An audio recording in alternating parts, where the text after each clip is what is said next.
le commissaire de justice veut saisir nos biens pour une dette de crédit de mon conjoint. Peut-on s'y opposer? Alors ici, on ne va pas évoquer le principe de la solidarité et de ses limites, solidarité des époux mariés, lorsque la dette est contractée par l'un des deux. Cela relève de l'article 220 du Code civil et nous y consacrons une autre vidéo. Ici, nous partons du principe que l'un des deux époux, donc marié, a été condamné à payer une dette, résultant en l'occurrence d'un crédit, et la question est de savoir si cette condamnation d'un seul des deux époux permet au créancier, via le commissaire de justice, de saisir les biens communs. Les biens, ça peut également être un compte bancaire.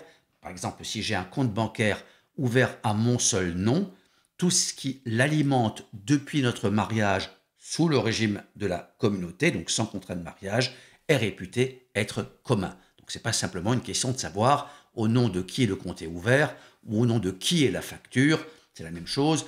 Tout ce qu'on achète depuis le jour du mariage, quand on est marié sans contrat sous le régime de la communauté, entre dans la communauté. Alors il y a des exceptions. Par exemple, si on fait un héritage, l'héritage n'entre pas dans la communauté et on peut acheter quelque chose avec en précisant qu'il s'agit du remploi de fonds propres, auquel cas ça ne tombe pas en communauté. Mais on ne va pas ici se compliquer les choses. On part du cas le plus fréquent. On est marié sous le régime de la communauté. Moi, j'ai fait un crédit que j'ai obtenu sans le consentement et l'aval de ma femme.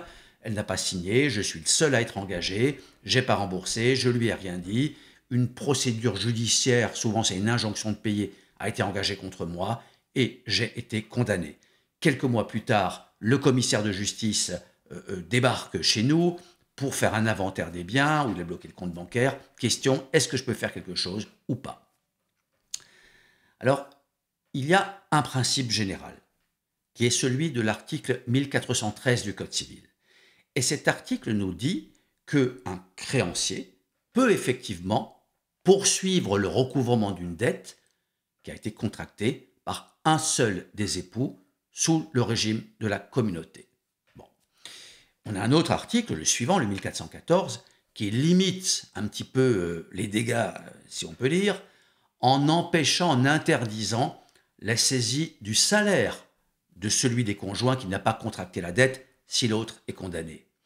Mais surtout, en tout cas ça répond à cette question, il y a l'article 1415 du Code civil qui dit que chacun des époux ne peut engager par emprunt ou cautionnement que ses biens propres.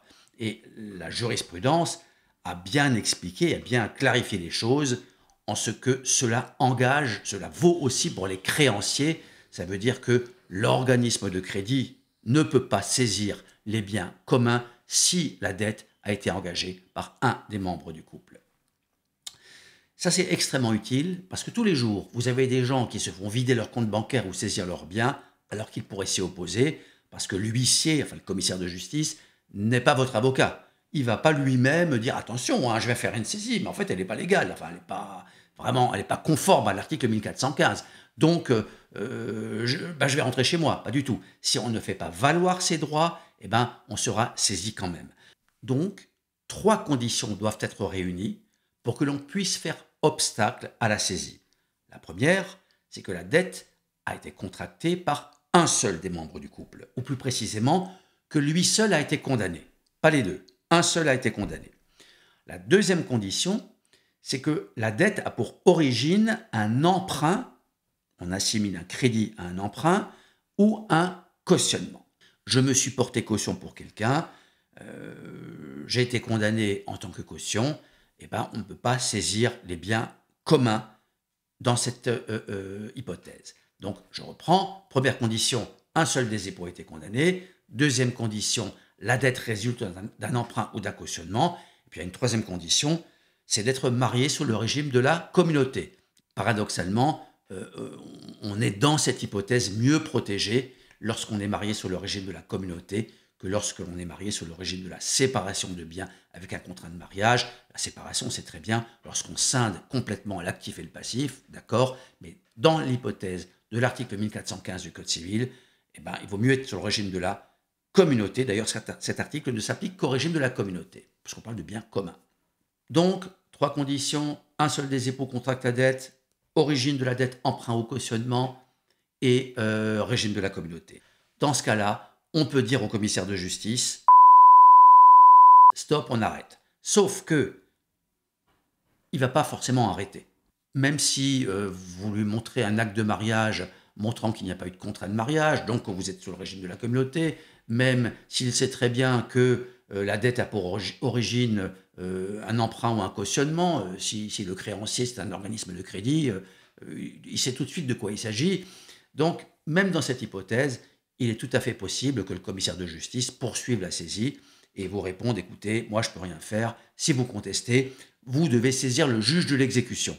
Et pour saisir le juge de l'exécution, alors on peut le faire sans avocat si la valeur en litige ne dépasse pas 10 000 €, mais il faudra quand même prendre un commissaire de justice, pas celui qui vous poursuit, un autre, pour assigner devant ce juge le créancier, par exemple l'organisme de crédit. Et à ce moment-là, on peut effectivement remettre en cause la saisie. Et cette démarche doit être faite dans le mois suivant la saisie. Mais il faut déjà essayer d'intervenir auprès du commissaire de justice, de le convaincre pour qu'il renonce à sa démarche dans la mesure où on entre dans le cadre de l'article 1415 du Code civil. Voilà, je vous remercie de votre écoute et n'oubliez pas de vous abonner. Merci.